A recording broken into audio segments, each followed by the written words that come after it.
네, 변리사 2차 시험 대비 민사소송법 특강을 시작하도록 하겠습니다. 저는 중앙대 로스쿨의 이규호입니다. 오늘 특강을 맡았습니다. 그러면은 오늘 특강의 강평의 순서를 얘기하면은 우선 여러분한테 출제한 문제에 대한 해설 부분을 이제 설명을 하고요. 그런 다음 여러분들 답안지 중에서 상중하로 되어 있는 세부를 뽑아가지고 그 부분에 대한 강평을 하는 형태로 진행을 하도록 하겠습니다. 제1문 갑은 을을 피고로 주의적으로 A 토지에 관한 매매를 원인으로 한 소유권 이전 등기 절차의 이행을 구하고 예외적으로 위 매매 계약이 병의 무건대리로 무효일 경우에 대비하여 민법 제756조의 사용자 책임으로 인한 손해배상금 5억 원의 지급을 구하는 소를 제기하였습니다. 다음 설문은 상호 독립적입니다. 1. 이 경우 제1심 법원은 예외적 청구에 대하여는 판단하지 않은 채 주의적 청구를 기각하는 판결을 하였고 갑은 제1심 판결에 대하여 항소를 제기하였습니다.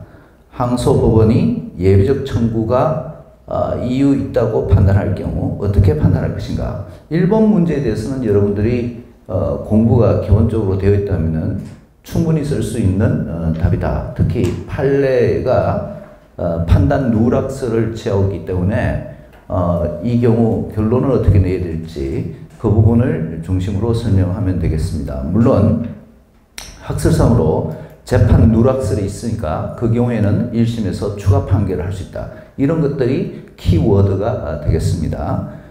그 다음에 2번 문제는 제가 이 답안지를 보니까 부대 항소에 대한 용어가 등장하지 않더라. 그게 어떻게 보면 키워드거든요. 이 위 사항과는 달리 제1심 법원은 갑의 주의적 청구를 기각하고 예외적 청구를 인용하는 판결을 선고하였습니다. 제1심 판결에 대하여 을만이 항소한 경우 항소심 심리 결과 을이 병에게 A 토지를 매도할 대리권을 수여한 것으로 판명되었습니다. 항소심 법원은 어떠한 판결을 하여야 하는가 이렇게 되어 있습니다.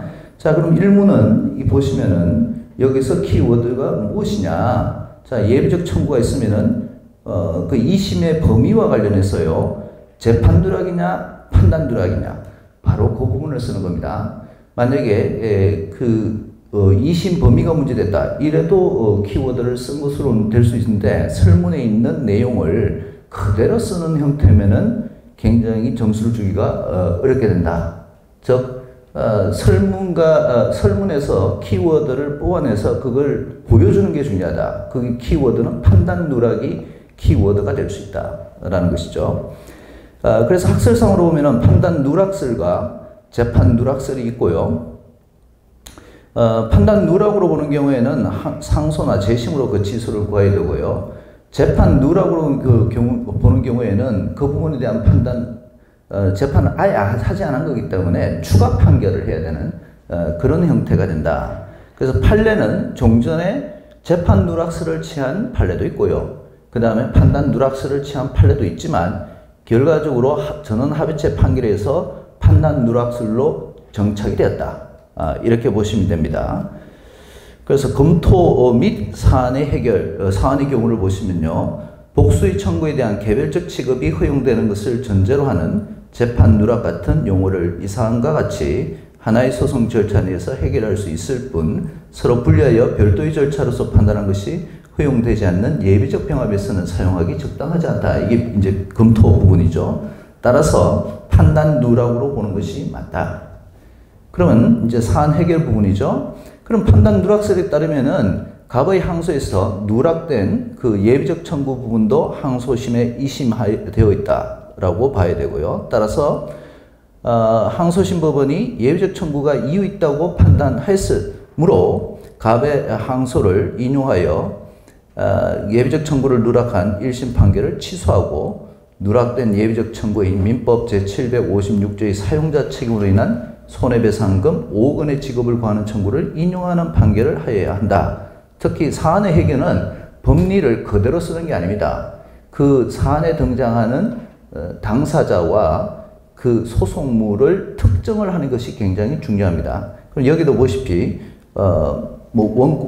항소인이 아니고 갑이라고 되어 있지 않습니까?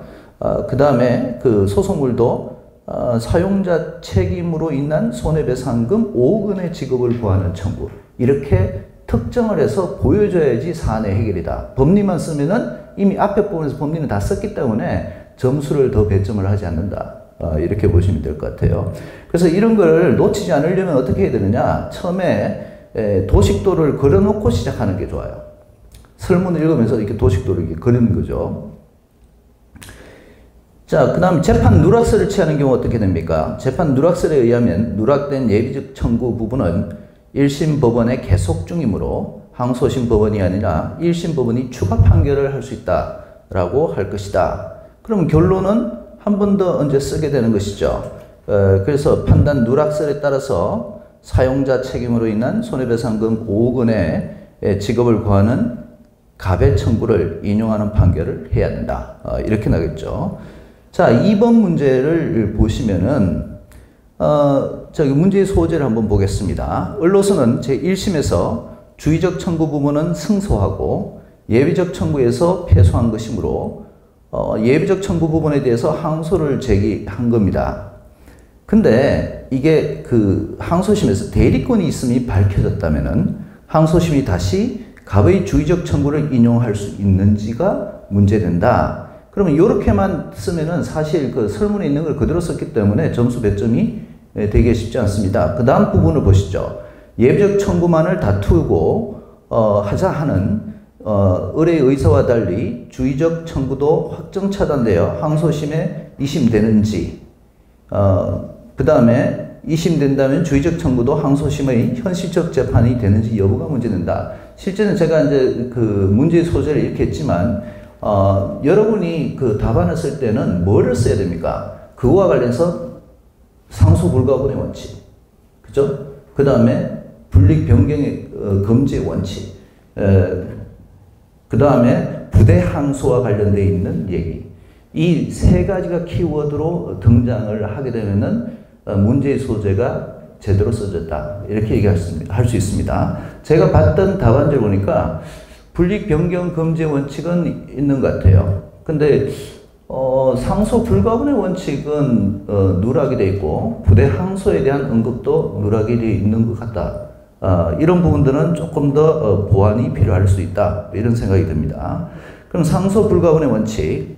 상소 불가분의 원칙이란 상소의 제기에 의한 확정 차단의 효력과 2심의 효력은 원칙적으로 상소인의 불복 신청의 범위에 관계없이 원판결의 전부에 대하여 불가분으로 발생한다는 원칙입니다.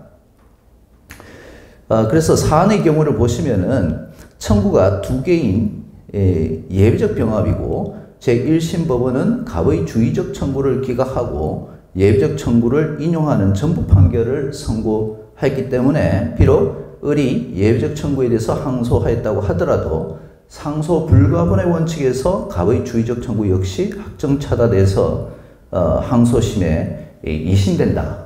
이렇게 봐야 된다. 그죠? 이에 대한 언급이 필요하다.